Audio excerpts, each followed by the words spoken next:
Pessoal, bom dia, boa tarde, boa noite. Este é mais um episódio do Caio na Real Podcast, o seu podcast sobre vários assuntos, sem roteiro, sem pauta, sem absolutamente nada.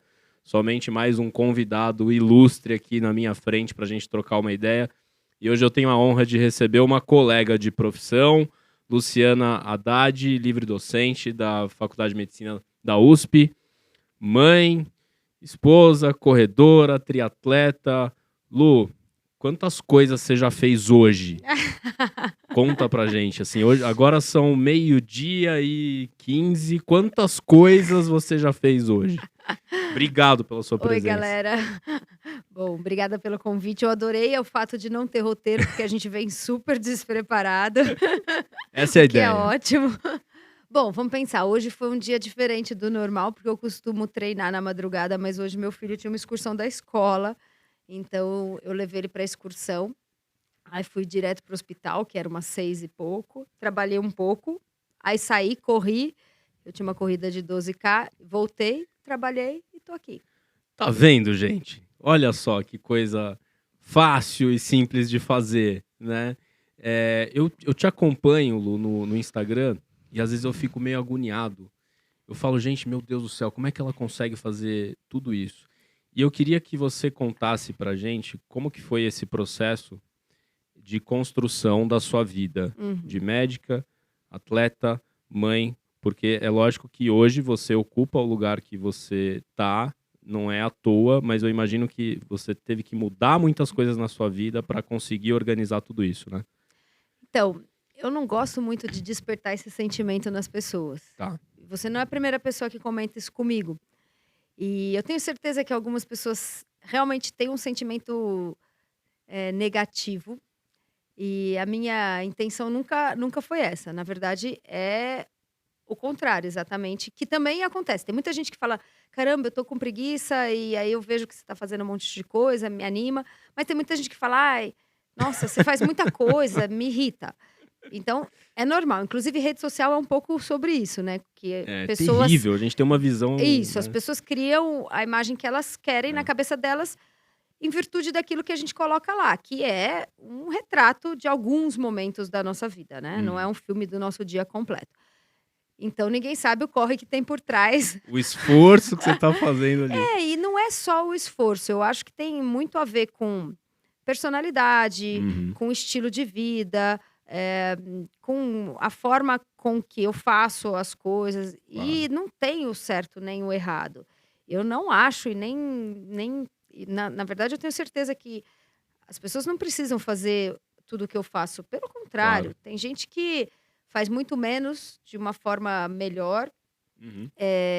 Tem muita gente que valoriza coisas que são diferentes das que eu faço e que, portanto, não são as que eu faço. Ou seja, o que eu acho é que cada um tem que encontrar um equilíbrio que funciona dentro da vida. E da mesma forma que hoje esse é o meu, há 20 anos atrás não era, pelo contrário. A minha vida era bem diferente. Mas algumas coisas têm a ver com a minha personalidade. Isso para mim já ficou claro depois de 20 anos de muita terapia. Eu sempre fui muito agitada, sempre fui inquieta, sempre quis muito. Sou bem dopaminérgica, assim, eu sempre fui assim. E aí, em alguns momentos da minha vida, isso me levava para um caminho e hoje me levam para outro. Mas eu sou inquieta. Se isso é bom, não acho muito bom, porque eu sou ansiosa, tem um monte de coisas negativas que estão relacionadas ao fato de eu ser muito inquieta. Eu raramente consigo, de fato, relaxar e tenho trabalhado isso para conseguir, né, ser um pouco mais equilibrada comigo mesma e com as pessoas que convivem comigo, porque também não é fácil para quem convive comigo. Acaba respingando, né? Respinga. É uma queixa super comum do meu marido, assim, tipo, calma, tenta ficar 5 minutos sem fazer nada, relaxa um pouco. E muito mais, óbvio. Todo mundo que é casado sabe que não é Como toda a fácil. família, Como né? toda a família. Então, juntou essa minha personalidade. E eu acho que, na verdade, o esporte equilibrou um pouco mais Olha a só. minha vida. Porque antes eu focava a minha energia muito numa coisa só.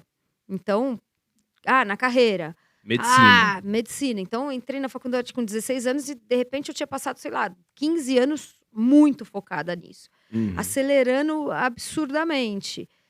O que é bom por um lado, porque constrói coisas muito cedo e acelera um processo que talvez demorasse um tempo, mas ao mesmo tempo eu não tinha qualidade de vida em relação ao meu sono, minha alimentação, meu corpo, minha saúde, porque eu Uhum. estava gastando essa minha energia toda numa coisa só. E o que começou a me trazer um equilíbrio não foi o esporte, foi a maternidade. Olha só. Exatamente. Uhum. Porque eu tive um quebra ali, né, que é natural para qualquer mulher muito focada na carreira Uhum. e que decide ter filho. É perceber que você perde o controle de um monte de coisa, que o tempo não é mais o mesmo. E com criança pequena isso é muito evidente, assim. Quantos filhos você tem? Tenho 2, um casal. E eles são bem próximos, então foi uma fase que, de repente, eu não conseguia mais trabalhar a quantidade que eu trabalhar final de semana, não ter hora para chegar. Pelo contrário, né, eu tinha que ter hora para chegar, hora para sair, tinha que mudar muito meu foco, assim, de vida. E isso me fez perceber que eu estava totalmente desequilibrada. Mas você já praticava esporte antes Não, da maternidade? não, Não? não. Eu tinha começado, com a corrida, Tá. mas ainda de forma bem errática. Eu tinha começado porque quando eu voltei da França, eu tinha ganhado um pouco de peso e aquela coisa da Muito croissant. muito pão chocolate. É E muita manteiga, né? na verdade era uma ansiedade de querer provar É. tudo o dia todo Uhum. bom, não é fácil. Misturado com o frio, né, que no frio você bota um Nossa, casaco. você fica beliscando o dia inteiro, né? Né, é um ambiente que É. é propício. E aí eu tinha começado a correr exatamente porque eu achava que era o que ia me dar um emagrecimento rápido com o pouco tempo que eu tinha. Então, focado nisso. Saía do HC, corria na Sumaré, voltava. Era Uhum. prático, mas nada sistemático, com técnico, com prova. Planilha, essas coisas Não. não tinha. Tá. Isso foi depois dos meus filhos mesmo. Então, eu falo que foi aí que eu comecei a entender que dava para fazer alguma coisa cedo, antes de trabalhar. Sábado e domingo não precisa ser dia de Intenso. trabalho, né? Porque até então eu achava que era. E depois eu descobri que pode ser um Uhum. dia de lazer. E, e aí eu comecei a colocar mais o esporte na minha vida, até porque eu fui descobrindo o meu tempo, sabe? Descobrindo essas possibilidades. Fiz uma série de mudanças profissionais por uma questão mesmo de demanda das crianças. E Uhum. conforme eu fui organizando, diminuindo minha carga de trabalho, eu fui tendo cada vez mais tempo, porque eles foram crescendo, né? Ah, entraram para a escola, e eu fui evoluindo aí, criando essa rotina que é a que eu tenho hoje. Mas Uhum. que também está sempre em mutação, sabe? Eu vou mudando minhas questões aí, meu equilíbrio familiar, de trabalho e de esporte, porque agora as crianças já são adolescentes, muda totalmente a demanda, né? Então não tem mais aquela coisa de não dorme porque é bebê, mas agora já começa a sair para festa, então Aí você que não aí dorme. eu que tenho que buscar, então muda um Aham. pouco. Em compensação, antes eu tinha uma preocupação com o horário, porque eles sábado ia treinar, eles iam acordar, então agora eu posso sair, treinar e voltar, eles ainda estão dormindo. Ou Eles estão seja, mais noturnos, né? exato. Ô, E Lu, dormem muito, né, adolescente. dorme demais. 12, 10 horas. Se deixar, fica dormindo Fica. até meio-dia, tranquilo. Fica. Ô, Lu, você entrou na facul com 16 anos? Entrei. 16, direto. Porque na época que a gente era criança, eu acho que eu sou de uma geração mais velha que a sua, mas não tinha muito rigor em relação à idade para entrar na escola. Tá. Era meio liberal, assim, não sei, acho que. E minha mãe fala que meu irmão entrou e eu fiquei muito ansiosa, querendo logo ir para a primeira série. Foi meio isso, e ela me matriculou um ano antes. Ah, você foi pra escola com quantos anos? Acho que eu entrei na primeira série. É que era diferente também, né? Hoje mudou um pouquinho. Eu acho que eu tinha uns 6, né? 5, 6. Cedo, Não super sei, eu já cedo, estava né? no pré, mas Tá. aí ela me matriculou no primeiro ano, um ano antes do que o normal. Ah, tá. Do que seria o normal. Tá. Meio isso, assim. Entendi. E aí eu terminei o terceiro colegial com 15. Ah, entendi. Mas de qualquer Entendeu? forma. Mas aí você não fez um ano de cursinho, Não, você aí eu entrou entrei diretão direto. mesmo. Eu Tá. fiz 16, eu já estava na faculdade, porque foi fevereiro. É que eu sou de fevereiro. E como é que era isso, Lu, na facu? Com os outros Ah, alunos, assim. Você fez USP, né? Você fez... eu fiz Santa Ah, Casa. você fez Santa Aham, Casa. Santa Tá. Casa. Olha a concorrência aqui. Quase É. que eu vou apanhar agora. Eu sempre acostumei a ser um pouquinho mais nova. Faz muito mais diferença com 9, 10, 11 anos, eu Tá. acho, do que com 16. Mas, olhando retrospectivamente, eu acho que eu era bem imatura. Tá. Hoje eu penso que talvez eu devesse ter entrado com 18. Eu poderia ter feito um intercâmbio. Minha mãe até me sugeriu, mas eu tinha uma ansiedade para começar a faculdade, assim. Achava que eu estava perdendo tempo se eu fosse para fora. Hoje, olhando, eu falo, não, eu acho 16 cedo, sabe? Para a faculdade de medicina e todas as demandas da vida adulta. Eu ainda saí do interior, eu sou do interior, então vim morar em São Paulo. Meu irmão fazia faculdade aqui, mas Médico também? não, é jornalista. Jornalista. Tá. Eu praticamente morava sozinha, porque ele estudava de manhã e de noite, ele fazia 2 faculdades, a gente mal se via, né, porque medicina era de manhã e de tarde. A gente não se cruzava, ou seja, eu estava morando em São Paulo, uma cidade enorme, saída do interior, sozinha e com 16 anos. E Você nasceu aonde? Eu sou de Divinolândia. Divinolândia. Grande Grande Divinolândia. Divinolândia, que é uma cidade assim com 11 mil habitantes, Tá. interior de São Paulo, divisa com Minas. Então era uma realidade completamente diferente. E na verdade, já tô falando besteira, eu mudei para São Paulo com 15, porque eu fiz o 3º colegial aqui. Ah, Então tá. essa minha vida, de morar com meu irmão, e tipo, morar sozinha, porque eu tinha que cuidar da minha alimentação, da minha vida, do meu transporte, da minha rotina toda, foi com 15. Tá. E tive que ganhar um monte de responsabilidade e viver em São Paulo, assim, correr Sim. atrás. Pegava ônibus, metrô. Loucura. Eu fiz muita besteira. Esse ano, por exemplo, dos 15, tem uma história muito boa. Sabe aquele documentário do Super Size Me? Que o cara Sim. passou um ano comendo Sim. McDonald's? Aham. Eu vivi isso. Você E eu fez uma não fiz prévia um do Super documentário, eu Size Me. deveria ter feito. E foi engraçado, porque com 15 anos vai bem, assim, vai bem. Eu não senti a mesma repercussão negativa do documentário. Porque eu tinha um budget, uma quantidade de dinheiro para gastar com alimentação por dia, que meu pai me dava uma mesada. Uhum. Eu tinha 15 anos e saí de Divinolândia, onde não existe nenhum McDonald's, nem fast food. De repente, eu estava em São Paulo e o dinheiro dava para comprar um McDonald's todos os dias. Eu vivi de McDonald's 1 ano. Você lembra quanto que era um número 1 na época? Ai, talvez R$5, 6? R$5, Não era cara. Olha isso? que saudades dessa época. Eu Meu sei Deus. que era mais barato do que um restaurante com comida. Aham. E óbvio que eu optei pelo fast food. Às vezes eu variava, porque eu morava perto da Paulista. Então tinham outras opções. Então, Sim. às vezes, Bob's ainda não existia, mas tinha Arby's, KFC e tal. Então, mas o meu preferido ainda Era o McDonald's. Mac. E eu passei 1 ano comendo Comendo Mac. fast food. Mas deu tudo certo. Então, não morri, não fiquei doente, nem engordei na época. Olha como é a sorte de ter Nosso 15 metabolismo, anos. né? Outra coisa. é outra Tem vida. mais reserva também. Hoje acho que eu morro, se vocês. Ô, Lu, você sempre quis ser médica? Sempre. Conta Sempre. pra Na gente verdade, essa escolha. é aquela história. Meus pais são médicos, Tá. mas eu falo que isso não é uma regra, porque meus pais são médicos, mas nós somos 4 irmãos e só eu fiz medicina. Ou seja, Inverteu. meus pais realmente nos deram liberdade de escolha e Uhum. não fizeram nenhum tipo de pressão em relação à profissão. Meu irmão mais velho é jornalista, meu irmão do meio é engenheiro e minha irmã mais nova fez administração. Ou seja, Tá. nenhum é da área Nada da a ver. saúde e nunca tiveram nenhum interesse. E eu lembro que eu comecei a ter curiosidade muito nova, de pegar livro de anatomia dos meus pais e ficar folheando, aqueles livros de embriologia.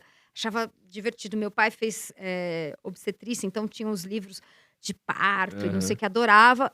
E eu fui demandando, assim, posso ir um dia no hospital? Foi natural. E aí, conforme eu fui demandando, eles foram me deixando entrar no mundo deles. Que Mas legal isso. foi meio cedo, eu acho, assim, mas um interesse real de curiosidade em relação ao corpo. E e a medicina em geral, assim. Então para mim foi uma certeza, não tive dúvida na hora de escolher a graduação. Teu Foi pai é fácil. obstetra e tua Minha mãe é mãe pediatra. pediatra. Ainda atuam Sim, lá em Divinolândia. lá em Divinolândia. Que legal isso, né? É. Que riqueza de experiência que você deve ter tido Então, com eles. e olha só, olhando para trás também, eu penso que eu observava uma vida nada fácil, né? Porque cidade pequena, a campainha de casa tocava 2 da manhã, 4 da manhã. O paciente estava ali. É, Ele não vinha por direct. não, tocava a campainha. E era plantão. Até hoje, assim, eles trabalham bastante nessa rotina interiorana. Uhum.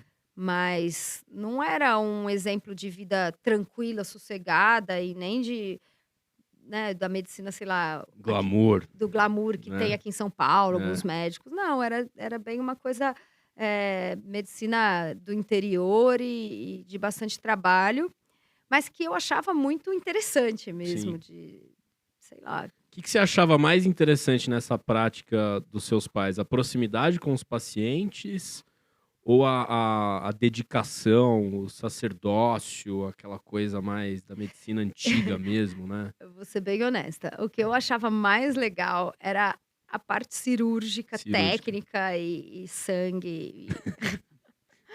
Sério, tanto que eu comecei a demandar, eu nunca quis ir com a minha mãe para o consultório atender criança Tá. e consultório pediátrico, que era, né, muita puericultura, aquela Sim, coisa. Eu catarro. queria ir Você para o queria hospital sangue. ver sangue, ficar num plantão.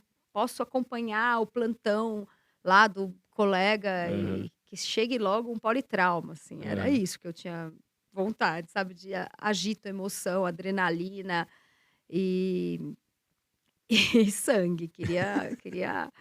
Tanto que eu entrei na faculdade já falando que era Quero isso ser que eu cirurgiã. queria. Quero ser cirurgiã, quero trabalhar com emergência. Bom, e você entrou nos maiores hospitais da América Latina, que chega de trauma naquele E pronto-socorro eu lá, não cheguei tá escrito. focada nessa É. meta. Eu lembro que, assim, sei lá, em 2 meses na faculdade, eu já fui lá no pronto-socorro e falei: "Posso ser voluntária aqui na sala Posso de dar um sutura?" ponto? Exato.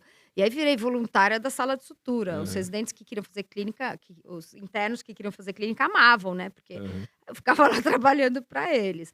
E entrei na liga de trauma, fundei a liga de trauma lá da Santa Casa. Olha só. E aí aquela coisa das ligas de trauma do Brasil, o congresso estava no auge, assim, Aham. muito bacana. Aí saía para dar plantão pela liga de trauma. E interessante porque eu acabei entrando na liga de transplante também, mas eu na época, que é o que eu faço hoje, mas na época não era algo que eu me imaginava fazendo.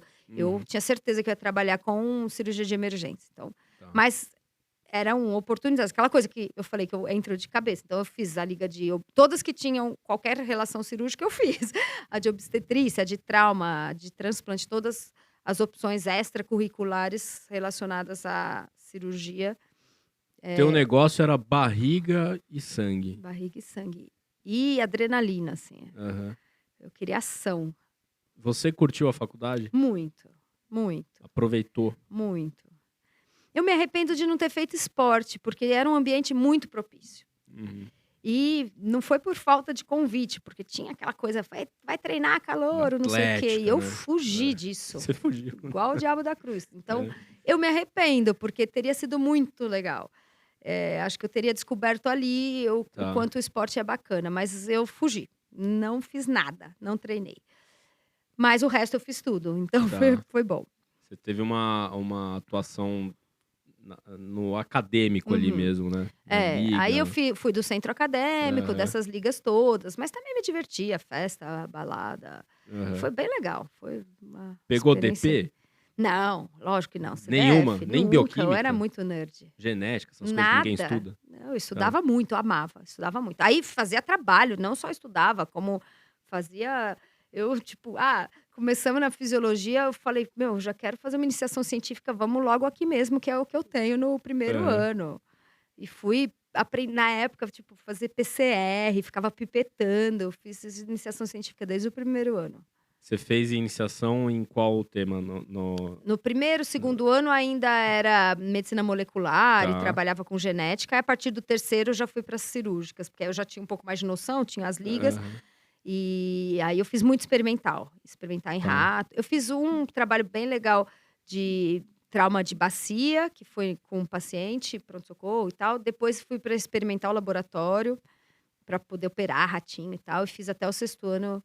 Aí fui bolsista PIBIC 2 anos, depois bolsista FAPESP, já A veia acadêmica já estava ali também. estava. Eu adorava. Que bacana isso. É. E a residência, fez aonde? Aí fui pro HC. Tá. Eu prestei HC e Santa Casa, fiquei na maior dúvida. Passou nas duas, né? Passei nas duas e aí fiquei numa dúvida cruel, porque na Santa Casa era minha casa, eu estava super enturmada na cirurgia, porque eu, né, participava muito das ligas e dessa questão dos plantões e tal. Sim. Eu conhecia todo mundo, sabia tudo, fazia tudo, era tipo minha casa. Mas eu lembro que eu fui inteligente a ponto de conversar com as pessoas. E fui falar com várias pessoas que eu confiava, o que que eu faço? E todo mundo falou: "Não, você tem que ir, é uma experiência boa, você vai agregar ao seu currículo uma experiência em um outro lugar e depois, se você quiser, você volta, as portas aqui vão estar abertas, você vai estar com um currículo bacana". E eu falei: "Caramba, acho que faz sentido eu enfrentar uma coisa nova, diferente", porque a Santa Casa para mim já era muito, né, assim, a zona de conforto. E eu falei: "Não, vai ser interessante, vamos para o diferente". E é E foi. exatamente isso, foi, porque você chega, eu lembro que no meu ano ainda era muito raro pessoas de fora entrar, tinha eu e mais 2, É, tinha acho. isso também, né? Era um Super. super preconceito. Eu era É. mulher, então dos 33 na época, quase não tinha menina, tinha umas 4 meninas só. Eram 33 residentes em cirurgia geral. É, e E aí 4 um mulheres. monte de homem. É. Eu era a única menina de fora. Nossa, um monte de barreira. E real, assim. Sofreu Sofri bullying. muito bullying. Bullying desde os colegas, mas dos É. chefes, dos E professores. como que você lidava com isso? Ah, sofri, não foi sem É. sofrimento não vou falar que foi tranquilo, É. porque, era assim, você conhece o HC, um gigante, maior que Divinolândia. Aí as pessoas É falavam maior pra que mim: Divinolândia, "Não, você exato. tem que ir lá na anatomia patológica, traz isso, não sei o quê, pra já". Eu, meu Deus, eu não sabia Onde é nem isso? onde era. É. E você acha que alguém ia me explicar? Deixa perdida, né, não quis vir aqui pegar a vaga de alguém da casa, É. aquela história, né.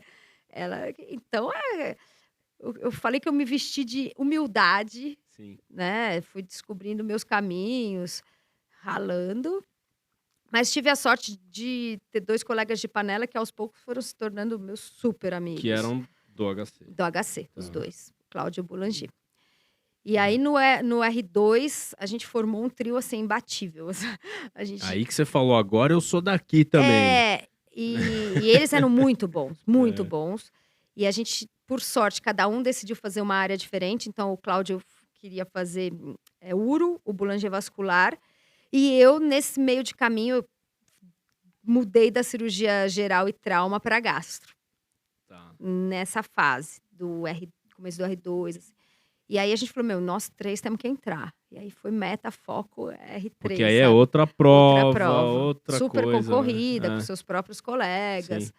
E aí E não foi tinha na época aquele ano adicional agora que tem, né, do R3 fazer o geral fazer mais um ano. você fazia R3 de geral. Você Já tinha, já tinha isso, já tá, tinha. Então, tá. quando eu entrei no R1, eu fui pensando nisso. Eu falei: "Eu quero fazer cirurgia de emergência, vou Tá. fazer 2 anos de geral, depois faço o 3º ano de cirurgia geral para fazer emergência". E eu mudei de ideia no meio do caminho ali, Tá. porque eu fui me frustrando um pouco no pronto-socorro, em relação ao que eu tinha na Santa Casa, com o que eu encontrei no HC. Eram muito mundos bem diferentes. Tá. Naquela época, hoje é tudo muito diferente. Acho que não consigo nem dizer o que é hoje, porque eu tô fora faz bastante tempo desse universo. Mas naquela época, toda a excelência que tinha na Santa Casa, protocolos, chefes presentes e não sei o quê, Sim. eu não encontrei lá no pronto-socorro, mas eu encontrei na cirurgia digestiva, Tá. lá do HC, assim. Falei: Caramba, aqui as coisas, né, o que era". E aí eu falei: "Caramba, não sei se vai dar certo, eu aqui no pronto-socorro, bagunça, não sei o quê", os chefes não ficavam muito lá e não tinha muito protocolo. E na cirurgia digestiva eu fui encontrando tudo isso. Uhum. E aí de novo comecei a entender que, naquela época, o cirurgião digestivo também era o cara que operava trauma, que dava plantão nos grandes hospitais, até mais, talvez. Sim. E eu falei, não, então é melhor eu seguir esse caminho, que eu acho que vai mais de encontro com o que eu gosto, de pesquisa, pós-graduação e tal. E depois, se eu ainda quiser trabalhar com emergência, eu posso Você trabalhar. volta, né? Mas não voltei. Não voltou. Não O que voltou pra também é um emergência. caminho que Foi uma outra quebra, assim, rumo a uma vida mais então, equilibrada, vamos foi. dizer Você assim? começa. É por isso que eu te falo que 16 anos eu não era madura o suficiente. Você começa a ter outra visão. Isso foi, por exemplo, o que eu percebi no plantão lá no R1 e R2 no PS. Poxa, por que o assistente não está aqui? Por que ele sai para jantar e deixa o pronto-socorro com o preceptor? Por que ele vai dormir e não está operando trauma às 3 da manhã? Porque não é legal. Assim, as pessoas gostam de dormir. sim. Dormir todo dia é melhor do que não dormir. Não dormir, você quebra 2, 3 dias da sua vida. Tem né? Não dá para colocar esporte, não dá para ter uma vida social. Ou seja, eu comecei a entender que aquilo não era um jeito bom. E aquela coisa de dar plantão e no dia seguinte ter que ir para o consultório e trabalhar o dia todo, que era o que os assistentes naquela época faziam. Hoje tudo mudou, né? Hoje tem pós-plantão, é tudo muito mais harmônico. E aí eu comecei a ver que, poxa, eu também ficava sequelada, passava a noite operando, no dia seguinte tinha que continuar trabalhando, tinha que estudar. E eu via que na cirurgia digestiva as pessoas tinham, né, outra qualidade de vida, pelo menos nessa parte. Trabalhavam muito também, mas Sim. conseguiam operar durante o dia, Tinha ter mais coisa consultório, eletiva, era né? muito mais eletivo. Mas eu falei, bom, vou para a cirurgia digestiva e depois eu vejo o que vai virar. Aí fez no HC mesmo, digestiva. Foi. Tal. Esse caminho pra livre docência, como é que foi? Então, longa história curta. Eu acabei indo para cirurgia digestiva e fui me interessando bastante pela parte de fígado e pâncreas. Tá. Na verdade, eu já estava começando a trabalhar com o pessoal da parte de pâncreas e vias biliares. Tá. Com o professor Marcel. Comecei a trabalhar com o professor Marcel, com o professor Juquemura. Comecei a ajudar em cirurgia fora. E a gente tinha um estágio eletivo no R4 fora. Eu fui para a Itália, fiquei fazendo pâncreas num serviço em Verona sensacional. Que o grupo lá do HC conseguiu para mim. Fiquei completamente apaixonada por tudo aquilo. Eu falei, não, quero voltar para a Europa para fazer um fellow. Tá. Porque a cirurgia hepatobiliopancreática na Europa era, assim, top. E aí comecei a me organizar para isso e tinha uma possibilidade de ir para a França, porque tinha um estágio oficial lá do governo francês, que tinha uma parceria com a USP. Eu falei, não, vou me candidatar para essa vaga. E acabei conseguindo uma vaga num serviço de hepatobiliopancreática. E chegando lá, por acaso, eu acabei caindo no transplante. Tá. Depois eu entendi por quê. Porque os residentes que dividiam todo o esquema comigo não queriam transplante, porque era o mais buchativo, assim. Trabalhar de madrugada, aquela coisa. Captação, Chamar a captação tinha não que tem pegar horário, né? avião, ambulância para captar na França inteira. E eu era estrangeira, né? Então sobrou para mim, mas de certa forma foi interessante, porque eu acabei tendo uma super experiência com o transplante e o resto, porque era um serviço muito grande. E quando eu voltei, eu já estava matriculada no doutorado, já trabalhando nessa equipe de fígado e pâncreas, e ficava no HC e fora, trabalhando muito. Foi essa fase que eu falo que foi minha fase foco total na carreira. Assim. Fiz o doutorado rápido e trabalhando muito. Aí foi quando eu tive meus filhos. Tá. E aí foi bomba atômica, né? Porque até então...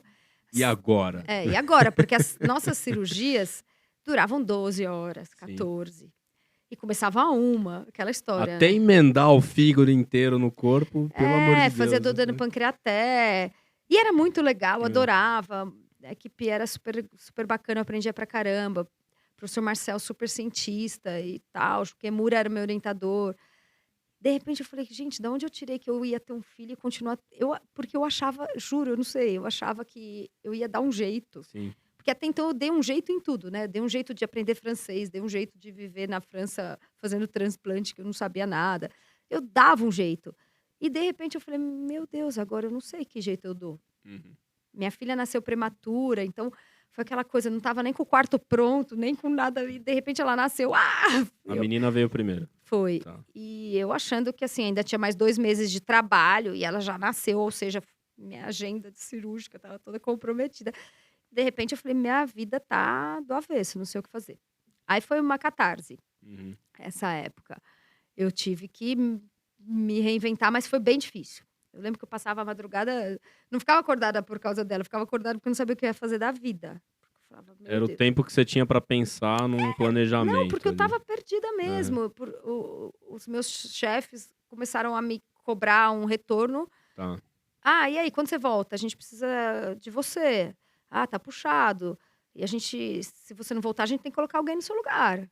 Você vai Tá. voltar quando?". E eu não tinha a menor vontade de voltar, minha filha ainda não tinha 3 quilos, foi muito difícil. Eu falei: "Caramba, não dá, ela tem 2 meses, eu tô amamentando, não tem nem com quem deixar, não tem como".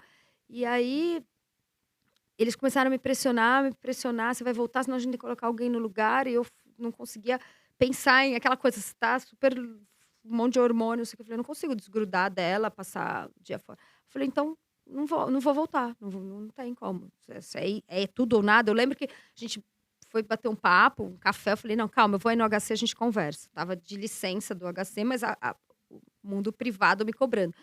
E aí eu falei eu fiz uma oferta, assim, de um retorno parcial e não rolou. Eu falei: "Então eu vou sair". E aí eu falei: "Ferrou". Porque eu tinha um plantão que eu dava de domingo, que eu estava de licença, tinha o HC que eu era só pós-graduanda na época, eu não tinha Aham. nem era concursada. Aí eu falei: "Ai, meu Deus". E aí eu estava perdida e eu fui conversar com algumas pessoas, depois de sei lá, que ela já estava com uns 4 meses. E abri uma vaga para assistente lá no transplante. Eu era do fígado e vias eu era da pâncreas e vias biliares, mas ia abrir uma vaga no transplante, eu falei: "Ah, meu, vou tentar essa vaga Como assistente. como Tá, assistente, prestar o concurso", e ao mesmo tempo, alguém me falou de um edital de um pós-doc, caiu na minha mão, tá. e eu falei: "Meu, acho que eu vou me candidatar para esse pós-doc, porque tem uma bolsa boa, e me ajuda aí nessa fase que eu tô me reorganizando". Uhum. E eu peguei o edital e foi muito maluco isso, porque tinha tinha uns tópicos específicos, era uma bolsa de PPSUS. Tinha Hum. uma R$ 500.000 para o projeto, mais a bolsa de pós-doc para o aluno. E tinha uns temas específicos. E era saúde indígena, saúde materno-fetal, era célula-tronco, eh custo em alta complexidade no SUS. Eu falei: "Meu, vou fazer essa de célula-tronco, né, sei lá, deve ser alguma coisa que dá para eu encaixar aqui no transplante, no que eu tô fazendo, vou no laboratório". E aí eu fui falar com o professor Carneiro, que tinha assumido a chefia do transplante, se eu podia, fazer um projeto lá vinculado ao Lean do transplante, que era onde eu queria, né, tentar a Uhum. vaga. Aí ele falou: "Ah, já tem uma menina que vai se candidatar para esse projeto com célula-tronco, você não pode concorrer com ela. Ela tá se inscrevendo aqui pelo nosso grupo". Eu falei: "Ai, meu Deus". Desgraçada. É, desgraçada. Eu falei: "Ferrou". Eu falei: "E se eu entrar numa outra linha?" Porque tinha Tá. ele: "Ah, numa outra linha tudo bem que você não compete com ela". Eu falei: "Tá". Aí eu falei: "Saúde materno-fetal não vai rolar, nem indígena, eu vou ter que ir nesse aqui de custo". Falei: "Meu Deus". E Nossa, mas falta nada a ver nada com a ver com bisturi. nada. E eu sou Jesus. péssima em matemática. É. Aí eu falei: "Tá bom", e tinham 2 dias para eu submeter o negócio. O dia que eu tive essa reunião com ele, porque eu já estava escrevendo de célula-tronco. Eu Uhum. falei: "Ah, tá". Aí em 2 dias eu fiz um projeto de avaliação econômica em transplantes. Botei tudo que eu consegui encontrar na literatura, não sei o Hã. quê, e eu consegui a bolsa. Eu falei: "Ah". E aí foi assim, eu falo que esse foi um grande acaso da minha vida, foi a primeira coisa não planejada da minha vida que mudou minha vida. Porque eu entrei nesse pós-doc e aí entrei de cabeça, eram 5 anos de bolsa e projeto. Na época ninguém fazia pós-doc na cirurgia, acho que eu fui a primeira cirurgia a fazer pós-doc. Uhum. E acabei entrando no concurso, e aí eu tinha o HC e o pós-doc. Eu tinha saído do consultório privado, tinha saído. Não tinha como, né, Não tinha como. tocar. E aí o plantão que eu dava, eu acabei saindo quando porque eu olha que engraçado, eu engravidei logo depois de ter passado no concurso. Eu lembro que eu fui fazer o exame admissional do HC, eu estava grávida do meu filho. E eu: "Ai, meu Deus, falo para o médico ou não falo? Porque vai parecer um golpe, né". Tô sendo contratada e já vou ter que sair de Mas tava bem licença no daqui a começo. pouco. Tava, Não ninguém tinha sabia. protuberância Não tinha nada. abdominal. Eu falei: Tá, "Acho que se ele não perguntar, eu não preciso falar". tá. E ele não perguntou. É Mas culpa dele, né? aí eu marquei, né, com o meu Uhum. chefe pra contar, morrendo de medo, porque eu falei: "Ai, meu Deus, acabei de passar no concurso, dei uma Aí já era o segundo entrevista". filho. O segundo Tá, filho, mas a minha filha tinha 1 ano, assim. tá. E aí eu fui falar com ele morrendo de medo. E aí Uhum. eu vi o quão bacana é o professor Carneiro, assim, porque eu Aham. falei: "Meu, ele vai ficar louco da vida, né, tá contratando alguém que vai sair, já tem uma filha pequena", ou seja, eu já tinha colocado um monte de restrição. Sim, Eu já tinha falado que eu não ia trabalhar sábado e domingo, que eu não ia trabalhar à noite, sim. e ele tinha aceitado, e eu tinha passado no concurso. Aí, de repente, eu fui contar que eu estava grávida, e ele fez uma festa, foi super legal. Que Me deu bacana. parabéns, falou: "Filha, é sempre alegria", porque eu estava mega tensa, ele: "Filha, é uma alegria, e não sei o quê, que bacana, que legal, vai ser ótimo, parará". E aí foi. Aí eu pedi demissão do plantão, porque eu falei: "Não dá, né, 2 filhos, e tal". E você se dedicou exclusivamente à pesquisa, então? Aí foi, Largou o consultório, largou o larguei, plantão. larguei. E como é que paga as contas, Lu? Então, na época foi duro, porque eu Tá, tinha a bolsa de pós-doc é ok, né, uns tá. R$ 5.000, assim, Ah, me bem salvava. razoável, E né? o HC. Tá. Ah, tá, porque tinha o cargo de assistente. Isso, Tá, tá. é. Aham. Então nessa fase foi isso, mas comparado com o que eu ganhava antes, mas obviamente eu tinha Uhum. guardado bastante dinheiro, eu Sim, sim. estava meio confortável, até Você porque eu fez brinco, você eu fez brinco essa que reserva. na fase que eu trabalhei com o professor Marcel, eu não tinha tempo para gastar. Eu não É. tinha tempo para gastar, eu não tinha me dado conta que eu Uhum. não tinha tempo para gastar. Eu não saía, não comprava, não consumia, não viajava, então eu só Tá. ganhava dinheiro. Depois que eu fui entender isso, eu falei: "Pô, agora que eu tenho tempo, né". É que a Mas gente é não bem percebe a na gente não hora, né? percebe. A É. gente e é aquela coisa da vida achando que você tem que guardar para comprar apartamento e tal. Depois eu fui repensando toda a minha filosofia de vida. E quando você trabalha num hospital só, muda muito a qualidade de vida, Sim, muito. Porque você eu se também vivia aquela dedica. vida louca do trânsito, de deslocamento, perdi um tempão, estresse pra caramba. De repente eu estava, só no HC, e aí o que que eu fiz? Eu acabei eu tinha 20 horas, eu falei: "Não, eu posso ficar o dia todo aqui". E aí eu consegui mais um vínculo Tá, no HC, via fundação, para tá, fazer 40 horas e ficar de fato 8 horas lá, que é o que eu faço até hoje, tá. que aí é dedicação exclusiva. Uhum. Então aí eu terminei o pós-doc, e o pós-doc foi muito legal, porque me abriu um universo, assim. Eu falo que, eu peguei a fase muito inicial de avaliação econômica em saúde, e tinha acabado de virar lei a obrigatoriedade de avaliação econômica para incorporação no SUS, que é a lei que criou a Conitec. Tá. Numa época onde ninguém sabia fazer custo-efetividade, e eu fui a duras penas aprendendo, porque realmente não tinha quase ninguém para me ajudar e me ensinar. Uma pessoa que chama Evelinda, até hoje me ajuda pra caramba, que era do INCOR, tinha aprendido no Canadá, Uhum. foi quem me ajudou muito. E aí, economista, galera que não era da área da saúde. Mas eu comecei numa época onde na área da saúde isso era muito novo. Uhum. E aí eu falo, eu dei muita sorte, porque você vira referência. Ficou boa em matemática ou não? Não precisa, tem software. Eu descobri que você não precisa fazer conta de nada. Mas tem que gostar de tecnologia, que é algo que eu sempre Sim, gostei. Isso eu sempre gostei. que Então, eu sempre bacana. gostei de fazer análise estatística, de trabalhar com software de estatística. Isso eu tinha o maior prazer, assim. Então, base de dados, sempre, Uhum. sempre gostei muito. Então, juntou tudo que me interessava e eu virei referência. Então, minha linha de pesquisa principal é em economia e saúde. Tá, Todos os alunos que vieram para fazer mestrado, doutorado comigo, a grande maioria é por conta da economia em saúde. tá. E aí eu terminei o pós-doc, eu estava muito pronta para docência, assim, eu já tinha um monte de aluno, já tinha feito a tese do pós-doc, e aí eu já tinha uma ideia de um outro projeto, já estava madura, assim, academicamente para Uhum. fazer a docência. E aí eu fiz a docência rápido, meio, assim, Sim. meio junto. E também quando você está lá muito focado e dedicado à carreira acadêmica, não Acaba é indo tão naturalmente, né? eu acho que a docência e algumas pessoas tinham me falado isso, e é trabalhoso, mas é prazeroso. Assim, você não está Uhum. concorrendo com ninguém. É diferente de É, uma prova de residência que você está disputando, ou de uma prova, concurso para titular. A docência é um concurso seu com você mesmo, para mostrar que você chegou naquele ponto da carreira, assim. Hoje você tem os seus orientandos, Sim. tem interno e tem residente. Sim. Tá. A gente tem lá no transplante uma condição bem bacana, porque a gente acaba recebendo muita gente de fora. Uhum. Como o nosso serviço é muito grande, é referência aqui no Brasil, a gente tem sempre estagiário estrangeiro, tem muito visitante Sim. e Observadores. observadores. Eu estou agora na BTO, que é a Associação Brasileira de Transplante de Órgãos, então estou já no 2º mandato. Agora eu já sou vice-presidente, então também é um negócio super legal que eu Uhum. gosto muito de trabalhar, área de gestão Sim. e o transplante permite, assim, é uma coisa muito diferente das outras áreas da medicina, né? Que tem muita É. questão de legislação, a questão social. E o Brasil é foda, né, em transplante. Então, isso é muito legal.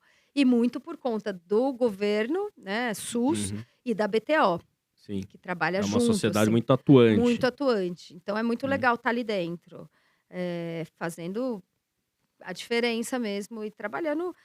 E eu trabalho muito próximo ao ministério, a gente tem um monte de projeto junto. Mas isso foi engraçado, porque foi um pouco também por conta da economia em saúde. Tá. Porque eu comecei a fazer projetos para o ministério, trabalhar com a Conitec, abriu um monte de portas, um monte de coisa. Muito Você legal. opera ainda? Não, Parou. total. Tem saudade? Então, recebo muito essa pergunta, é muito engraçado. Eu falo que eu não tenho nenhuma saudade, porque é o que cabe na minha vida, sabe. E talvez eu tenha encontrado essa adrenalina da cirurgia no esporte. Uhum. Eu acho que talvez se eu não fizesse esporte, eu ia sentir saudade da adrenalina emoção. do centro cirúrgico, que é muito viciante. Uhum. E é muito legal. Essa coisa de resolver na hora, de ter o risco controlado, o sucesso imediato, tudo isso você tem no esporte. Então, quando você pega uma bike, desce uma montanha, não sei o que, faz uma mega força, e ainda tem a questão física, que é mais legal ainda. E para eu conseguir fazer o que eu faço, eu tinha que abrir mão, porque cirurgia demanda tempo e eu falo que se tem uma coisa que é fundamental é que você não tenha pressa, né? Você não pode entrar no centro cirúrgico afobado, pensando no seu compromisso ou no seu filho. E realmente, quando eu operava, eu não tinha pressa. Aquilo era meu foco principal. Então, eu acho que hoje meus colegas lá do transplante que operam são muito melhores do que eu nisso. Você parou quando? Quando meu filho nasceu. Eu acho que eu voltei muito pouco, porque eu já comecei a trabalhar muito com economia em saúde, começou a surgir um monte de coisa. Na área de gestão também, lá no transplante. Eu comecei a fazer muita coisa de gestão dentro do transplante e depois até no HC como um todo. Então foi meio natural, assim, e hoje eu acho que assim, é interessante, porque lá no nosso grupo acaba que a gente se complementa, né? Eu sou chefe do ambulatório, então eu faço ambulatório, cuido do ambulatório como um todo. Uhum. E, em geral, o cirurgião não gosta de ambulatório. Não. Eu gosto. Então, Você encontrou esse outro lado. eu gosto de reunião, de gestão. Em geral, o cirurgião odeia. O cirurgião não lê nem e-mail. Então, é meio um equilíbrio ali no grupo, onde todos os outros são cirurgiões, né? Sim. Então, funciona bem. Ô, Lu, você me falou uma coisa que me chamou a atenção. Lá, há uns 10 minutos. Aquela coisa de ficar guardando dinheiro para comprar um apartamento. Você falou que ressignificou isso de alguma forma. Conta um pouquinho para mim. Eu acho que foi quando eu morei na França. Tá. Eu me identifiquei muito com a cultura europeia, onde a diferença salarial do chefe do meu serviço e do faxineiro era muito Mínima. pequena em relação ao que a gente vê aqui no Brasil, que é grotesco. E onde eu entendi que as pessoas estavam muito mais preocupadas com o local onde você vai passar férias do que onde você mora, de fato. Todo mundo lá mora em micro apartamento e, portanto, ninguém fica em casa. Se tá um dia bonito, vai todo mundo pra rua. Se tá frio, vai todo mundo pra montanha. E ninguém tem carro. Eu falei, gente, é isso que eu quero pra minha vida. É andar de metrô, morar num apartamento simples, mas viajar para lugares incríveis.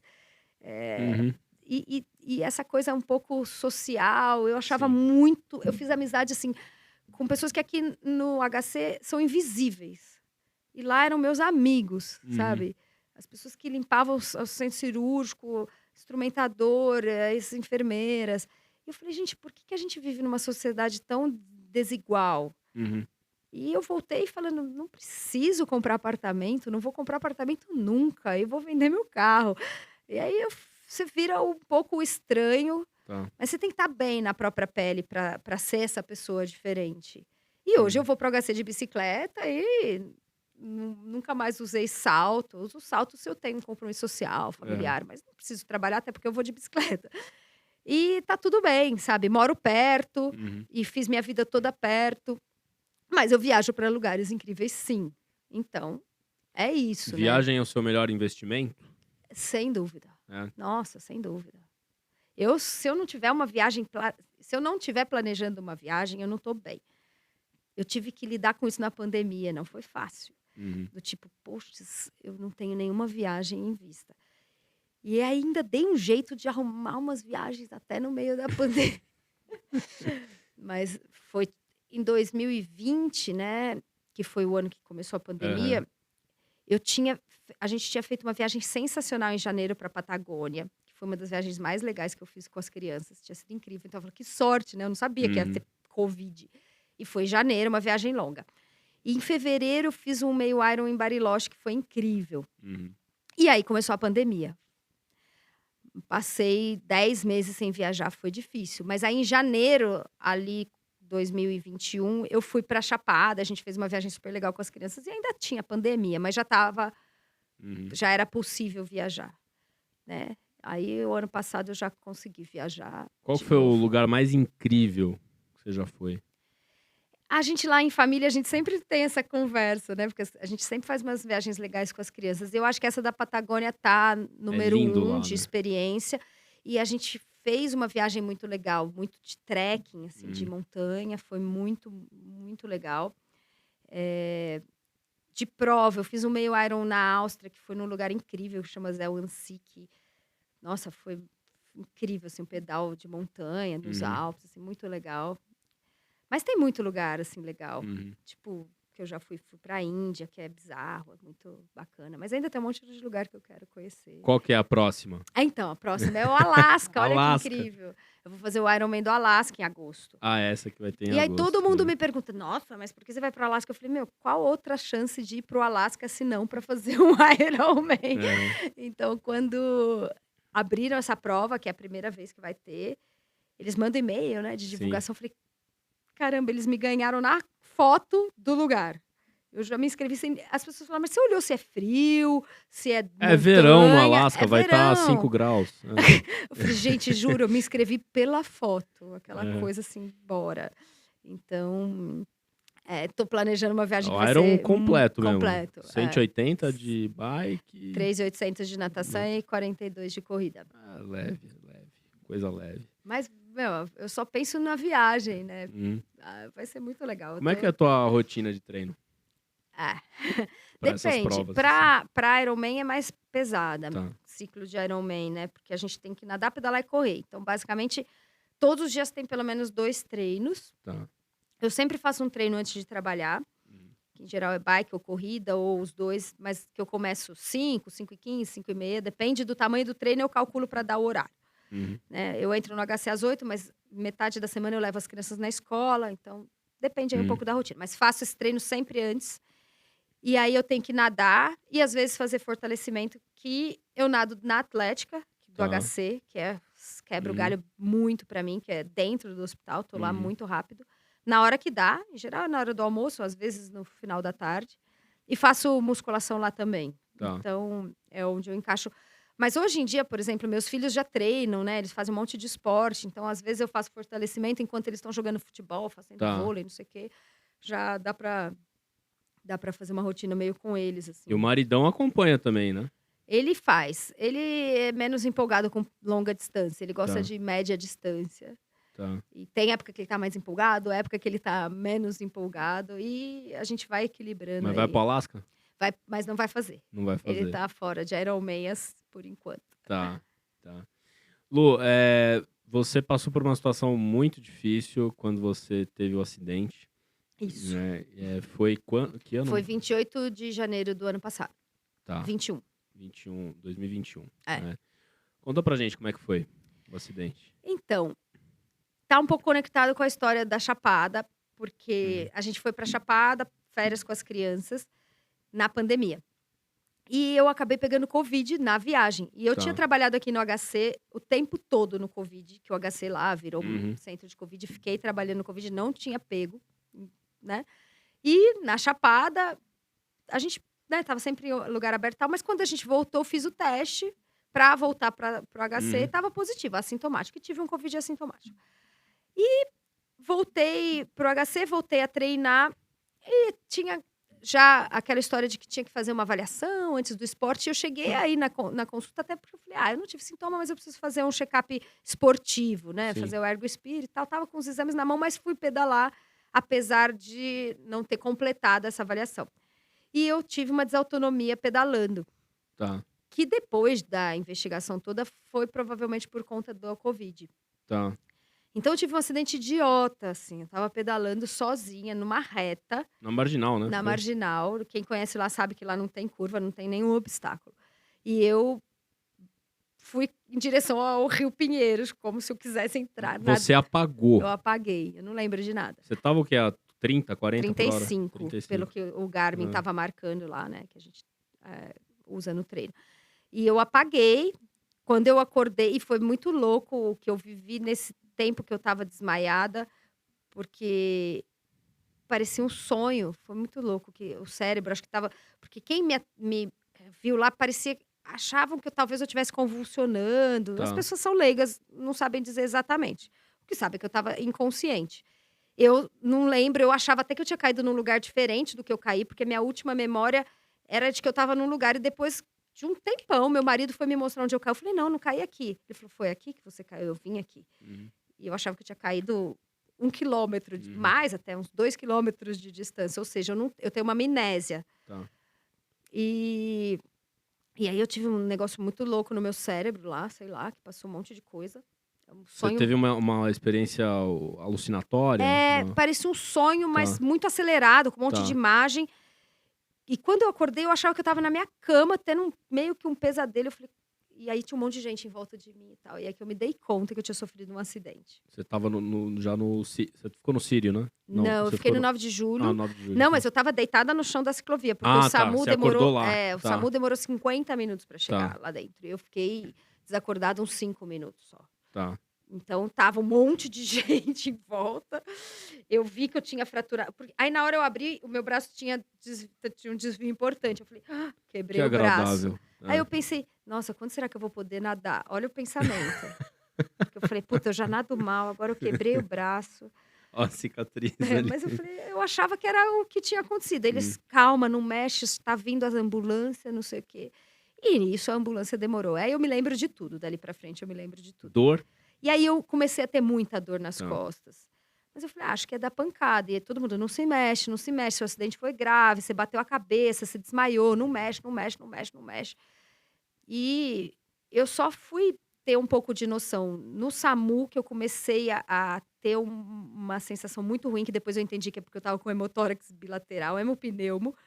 E no SAMU, minha saturação começou a cair, a menina começou a ficar desesperada, a médica, oxigênio, não sei o quê. Aí, quando eu cheguei no HC, eu fui levada pro HC. Tá.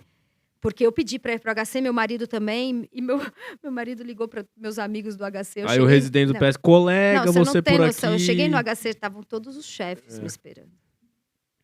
Tava assim, a professora Heloísa Bonfal, o professor Carneiro, todos os assistentes, porque eles tinham avisado e demorou pra ambulância conseguir. Sim. E eu falei, ai meu Deus, aquela coisa, sala de emergência, corta-roupa, dreno de tórax. Bom, e aí que fui pra tomo de corpo inteiro. Quando eu voltei da tomo, tinham minhas amigas lá do PS com uma cara de, né, velório, assim. Eu falei, nossa, gente. E aí elas foram me falar que eu tinha uma fratura grave de coluna, que era cirúrgico, que a partir daquele momento eu estava completamente imobilizada, que eu não podia mexer, não sei o quê. E aí foi engraçado, porque vinha o interno, o residente, todo mundo ver se eu tinha perdido sensibilidade. Eu juro, foram umas 15 pessoas, porque a minha lesão era grau 4, que parece que tem uma chance muito grande de paraplegia. Qual? T9. T9. Tá. Uma lesão complexa de T9. E aí, aí começou aquela história, UTI, cirurgia, não sei o quê. Foi uma longa história. Quantas neurocirurgias você fez? Não, da coluna eu fiz só Uma uma, que só. foi que eu fiz artrodese de toda a minha coluna torácica. Aí no outro dia eu operei o braço e os drenos de tórax, né? Então, mas os drenos foram. Um eu já estava drenada, e depois o outro foi na UTI já. Você achou que você ia morrer? Na ambulância, eu achei que talvez ali. Não que eu achei que eu fosse chegar a tempo, mas eu estava tensa. Até a minha amiga que foi comigo, ela fala, nossa, se perguntava, ela tem uma lembrança muito engraçada. Que ela fala que eu perguntava se estava chegando, porque eu estava muito dispineica. E é uma Tá. sensação de afogamento. Nunca tinha tido essa sensação de afogamento, que era do pneumotórax, assim, do tipo. Sabe? Uhum. E o oxigênio não resolvia. Uhum. Mas eu fiquei meio pensando, putz, acho que vou ser entubada, talvez, se não chegar logo, sabe? Eu assim, putz, será que essa médica aqui vai me entubar? Não sei o quê, vai. Quando eu entrei no HC, me deu uma sensação de tranquilidade, do tipo, agora eu acho que tudo que tiver que ser feito, vai ser feito da melhor maneira possível, porque eu Uhum. tô nas mãos das melhores pessoas que me conhecem, que se importam comigo. Uhum. E aí eu falei, daqui para frente, eu quero ter pessoas de confiança fazendo o que tem que ser feito. E eu não vou tomar decisão nenhuma. Uhum. Eu lembro que eu pedi logo uma morfina, porque eu estava com muita dor. E aí, morfina é muito bom. É uma delícia. Gente, como é bom. Então, na hora que e eu estava com muita dor da prancha, do colar, de tudo, né? E depois da morfina, eu falei, nossa, acho que tá tudo bem. Foi engraçado. E você ficou no 9 de julho quanto tempo? 16 dias. 16 dias. Depois eu fui pro Lucy. Ah, que foi muito legal. Lucy Montoro. Montoro, tá. Foi uma experiência muito louca. Que aí foi toda a recuperação. Porque lá no 9 de julho foi o momento assim de reaprender a andar. Uhum. Não conseguia andar no começo. Depois de, sei lá, uns 8 dias que eu fui ficar em pé. Perde força, sensibilidade. Sensibilidade. A biomecânica muda porque a coluna tá fixada. Eu andava torta. Eu tive um monte de problema. Eu tive um problema de labirinto que deslocou os cristais. Isso demorou muito para resolver, então, por causa do trauma, Sim. né? Aí tomo ressonância, neuro, blá, blá, blá, um monte de coisa. Bom, resumindo, num dado momento, e aí? Como é que vai ser essa recuperação? Eu já estava desligada a minha chave de atleta, de tudo isso. E algumas pessoas da fisiatria me sugeriram o Lucy. Tá.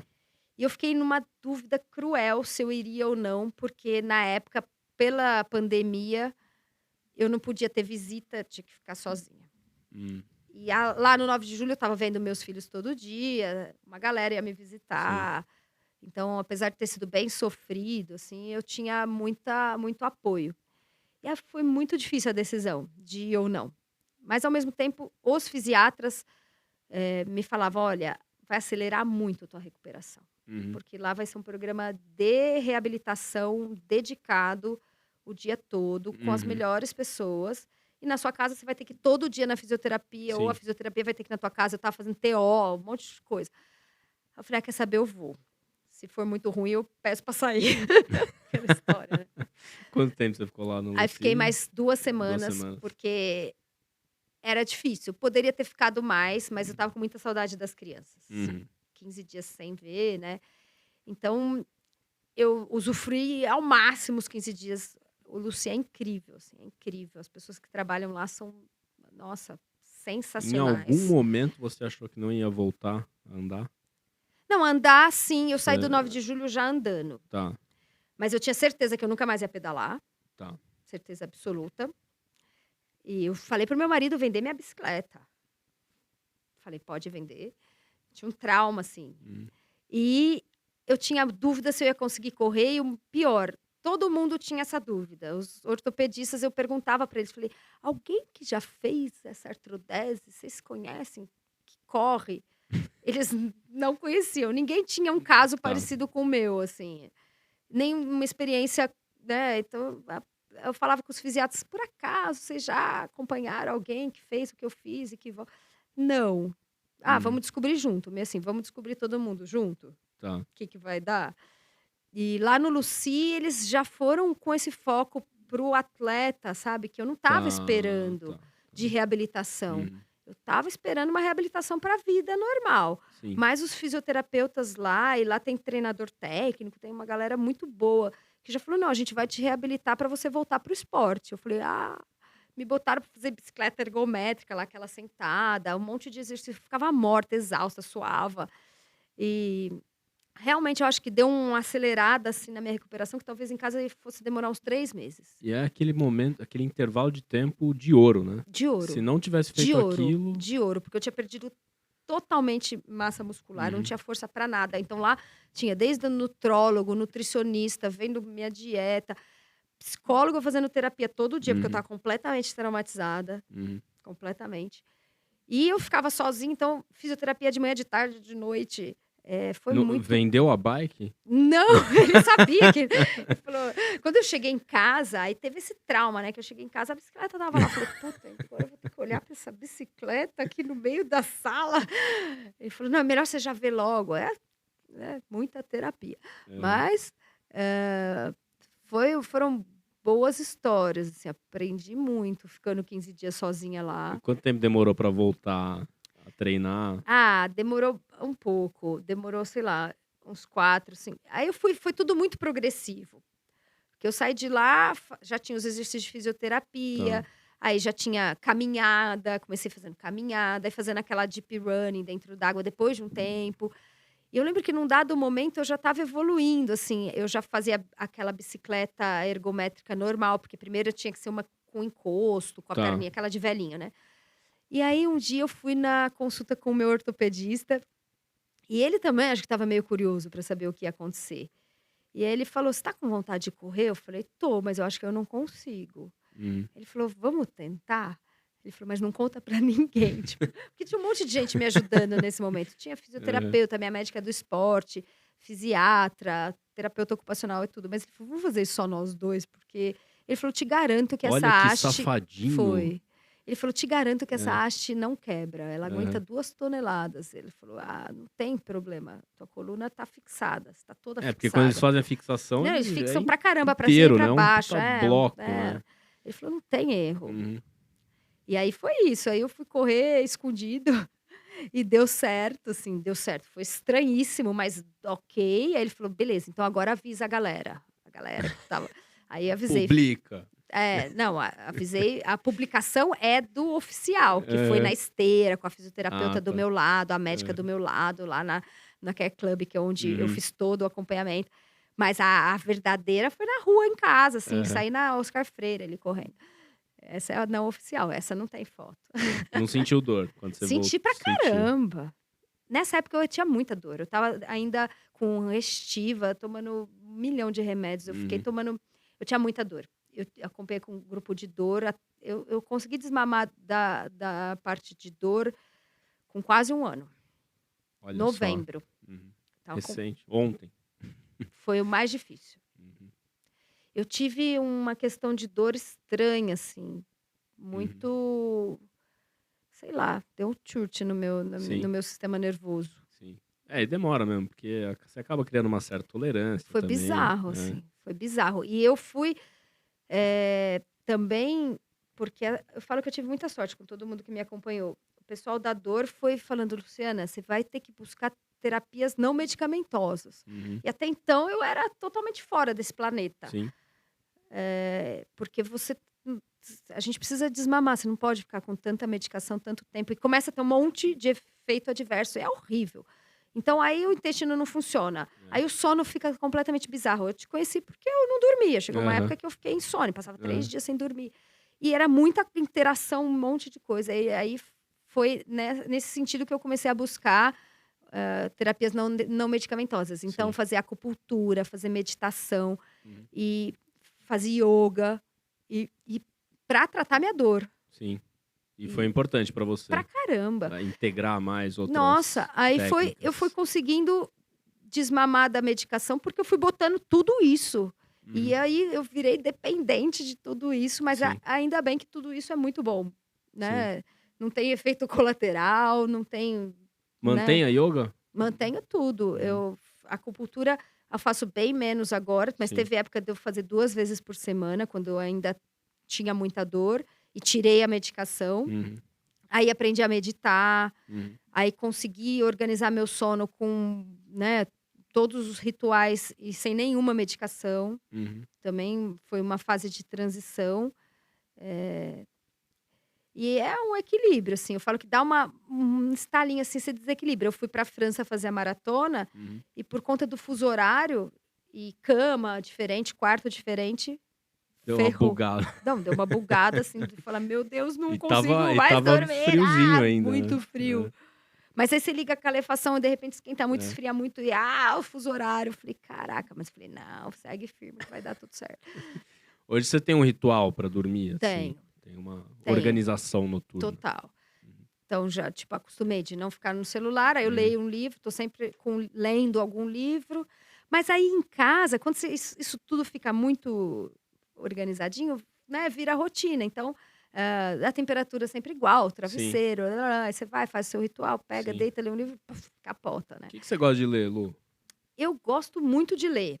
Eu leio eu já fui mais de romance, hoje eu ando lendo pouco romance. Eu adoro biografia, adoro. E eu leio bastante coisa relacionada à performance, esporte, mas eu leio, por exemplo, aquela época que eu estava insone, eu li um monte sobre Aham. sono, eu eu leio eu tô sempre lendo alguma Uhum. coisa, O e que que você tá lendo agora?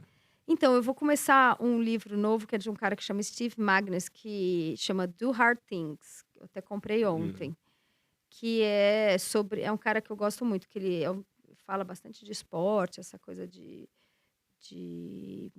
treinamento Sim. mental e tal. E biografia, qual que você mais gostou? Putz, tem várias.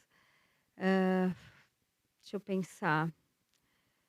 Acho que uma das últimas que eu li da Michelle Obama, Da é bem Michelle. boa, foi uma das últimas Todo que eu mundo li. fala bem desse É livro. muito bom, é muito É. bom. Ela Da é fora da Oprah é bom. curva Ela é também. fora da curva. Que eu li antes, eu tinha lido da Oprah, do Steve Jobs, que todo Uhum, mundo leu também. uhum. Você Mas vai é escrever uma legal. sua? Não, já escrevi meu memorial. O Marcelo, meu marido, não é da área da saúde, Hã. quando ele vai explicar para alguém o que é o memorial, ele fala: "Ah, o memorial é assim, você junta o currículo com a sua biografia". É O mais que ou que é o menos memorial? isso. Explica pra gente. É mais ou menos É isso. mais ou menos É isso. um currículo detalhado, um É. currículo normal com tudo que você fez na Uhum. sua vida, publicação, só que antes você tem que escrever o que eles chamam de memorial, que é Tá. contar a sua vida, é Uhum, uma biografia. uhum. Entrei na escola lá em Divinolândia, na primeira Sim. série", aí vai contando principalmente a parte médica, na faculdade, quem foram os seus Uhum. mentores, da por que que você é um texto, foi super legal escrever, super legal. Ô Lu, tem alguma diferença em ensinar o cara do quinto, do sexto, o residente e o orientando? Tem muita É? diferença, tem. Porque eu considero que o orientando é o cara que te escolheu, né, que quis estar lá, que tá Você é o teu fã, mas ao mesmo né? tempo você tem que cobrar muito Uhum, mais em compensação, o menino do 4º ano tá ali perdidaço, e a gente uhum. fala de transplante, né.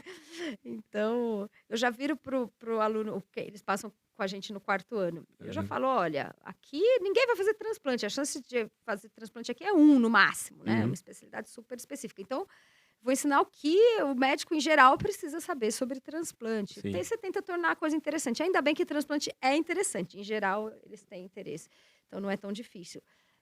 Eu fico imaginando algumas áreas que deve ser mais difícil. E essa É. geração tem muito mais dificuldade, acho, de ter uma atenção retida por um tempo prolongado, porque tem as telas, celular. Pois Eu é, vejo que isso com os meus filhos, eles não têm uhum. paciência mais para nada. Eu fico Sim. imaginando eles assistindo uma aula de 1 hora, porque o vídeo que eles gostam é de 15 segundos, né, TikTok. E no TikTok tá no 8 segundos eles passam, eu falo: "Gente, vamos acabar o vídeo". Já perderam o interesse. É Sim. muito assim, pá, pá, pá, pá, aquela coisa de ir passando, passando. Eu falo: "Como é que um professor consegue ter a atenção dessa criança por 1 hora, sem um monte de imagem e E eu som queria e". discutir exatamente isso com você. O que que você acha dessa geração atual da medicina? Então, eu É fico muito diferente da tentando, eu sua? acho que Você tem é. alguma preocupação? Eu tô um pouco preocupado. Tem algumas Eu coisas que eu tenho também, ouvido, eu visto e também, tal. O que que eu você acha também. disso? E aí, eu falo que eu ficava preocupada pela geração em si, e aí como mãe, isso exacerba, porque eu falo, meus filhos estão vindo aí nessa geração. Uhum. Então eu fico tentando um olhar positivo também para não falar: "Ah, nossa época era muito melhor", Sim, aquela coisa chata. Para tentar pensar o que isso pode ter de bom. tá. Eh, mas é óbvio que eles são muito mais tecnológicos e mais multitask e tudo mais.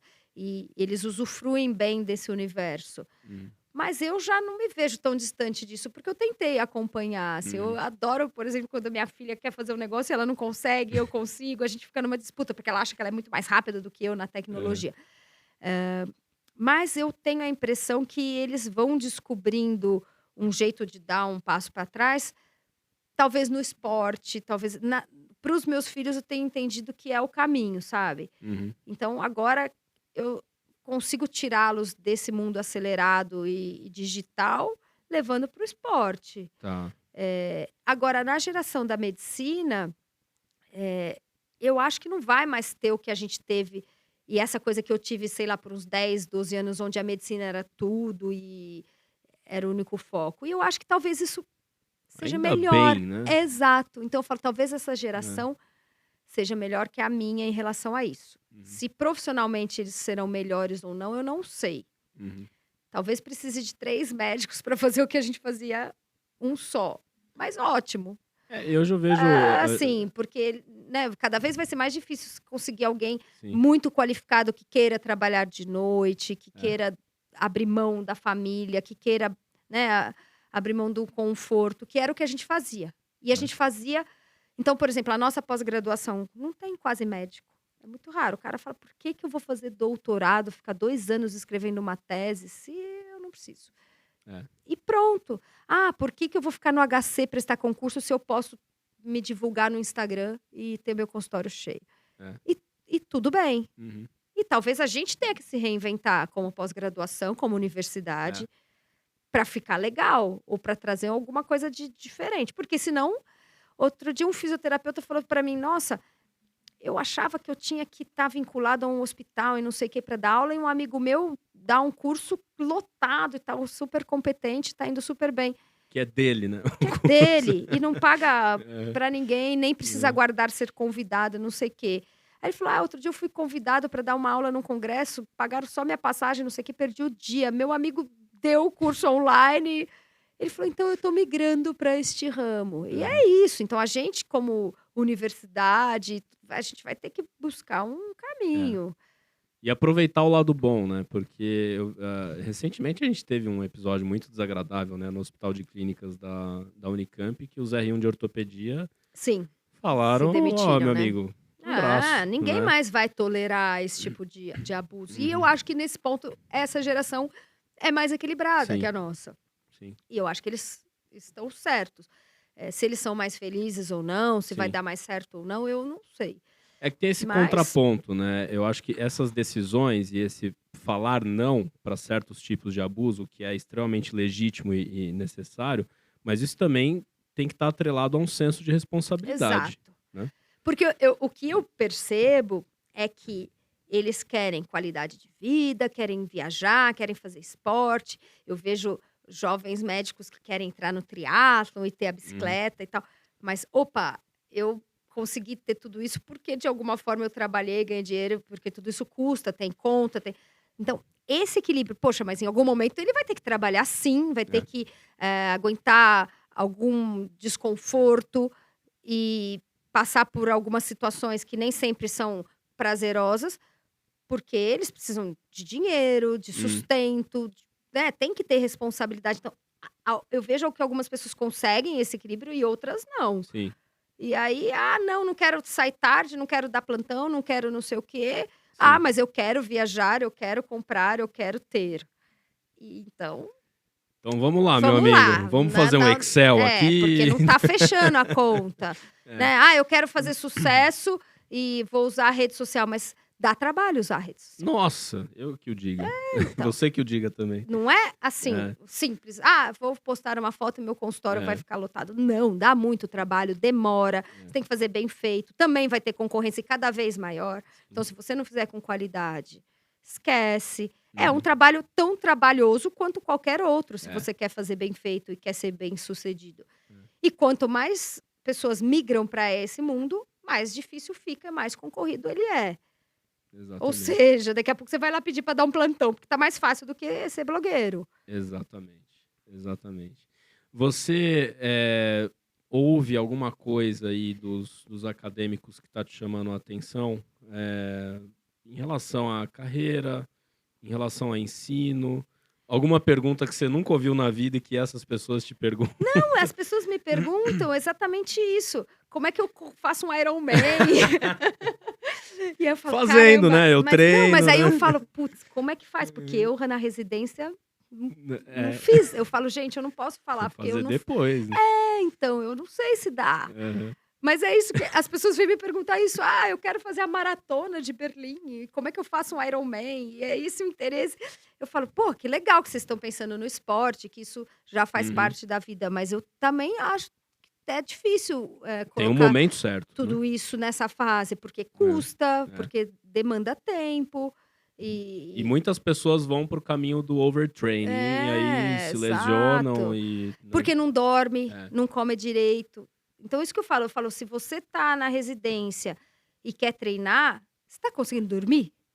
Porque senão você não vai nem treinar bem, nem ser um bom residente. Esquece. E aí é melhor não treinar. Porque senão não fecha a conta. Sim.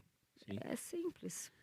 O que você falaria para um cirurgião no R1 hoje como um conselho, uma orientação? Ai, gente. Eu acho que não tem um caminho só.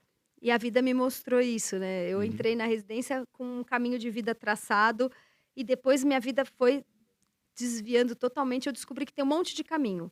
Eu diria isso, eu diria que não existe um caminho só para a felicidade. Pode ser que o caminho que ele não escolheu por um motivo ou outro, por não ter sido escolhido, por não ser o melhor, ou por não ter conseguido, talvez esse seja um caminho mais feliz do que aquele que ele imaginava. Então, a vida oferece muitas possibilidades. Desde que você, primeiro, esteja aberta a essas possibilidades, esteja aberto sem um preconceito, e que você opte por fazer sempre bem feito.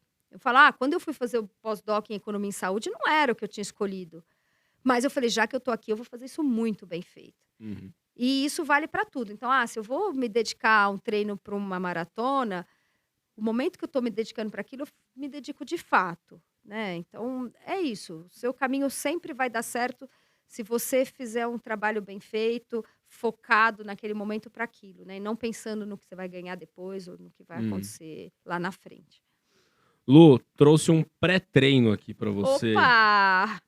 Cadê o pré-treino? Aí, ó.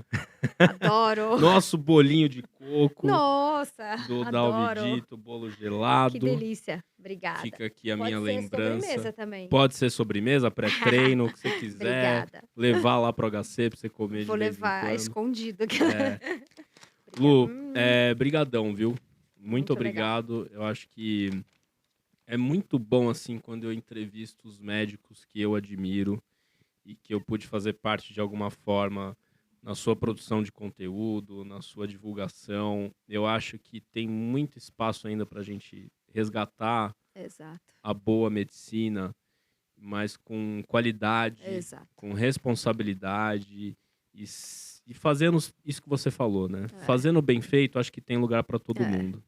Eu queria aproveitar, então, convidar as pessoas que eu tô Por agora. favor. Eu falo que eu só vou me reinventando. Eu virei youtuber. Lá, olha Não, lá. Há uns 2 anos atrás, eu lembro que meu filho falou isso pra mim. Ele falou, nossa, mãe, uma das profissões mais legais é ser youtuber, né? E eu não sabia que existia esse nome, youtuber. E hoje eu sou meu youtuber. Então, queria convidar todo mundo para conhecer meu canal, que é o Fala Lu, que nasceu super orgânico na época que eu estava trabalhando com Covid no HC. E me despertou uma coisa nova, olha que legal, de falar para as pessoas sobre saúde, sobre qualidade de vida, de um jeito diferente e acessível, né? De tirar da academia, da universidade, aquela coisa de nós somos os detentores do conhecimento, mas você, leigo, se quiser saber, vai ter que ir no consultório, me pagar uma fortuna. Então, é um canal muito de saúde, qualidade de vida, de esporte, que está muito presente na minha vida, mas para as pessoas que não são desse universo acadêmico. Legal. Então, quem Fala não Lu, conhece, canal no YouTube. já entra lá no Fala Sigam, Lu, se inscrevam. que tem muita coisa legal e eu Tá. tô focando minha energia muito naquilo e tá sendo muito divertido. Tô E o aprendendo Instagram, muito. arroba, Luciana BP Haddad. arroba Luciana BP Haddad. Sigam a Lu, tem conteúdo muito legal lá Tem. também. Tem. Acompanhem, que é tudo de muita, muita qualidade. Obrigada. Foi um Lu, prazer. brigadão, um prazer e até a próxima, Até. viu? Um dia eu te alcanço na corrida. Vambora. Qualquer um me alcança, eu tô ficando velha. Sou velha e sequelada, então eu tenho minhas desculpas. Valeu, Lu. Um abração. Obrigada. Tchau, tchau. Tchau, tchau.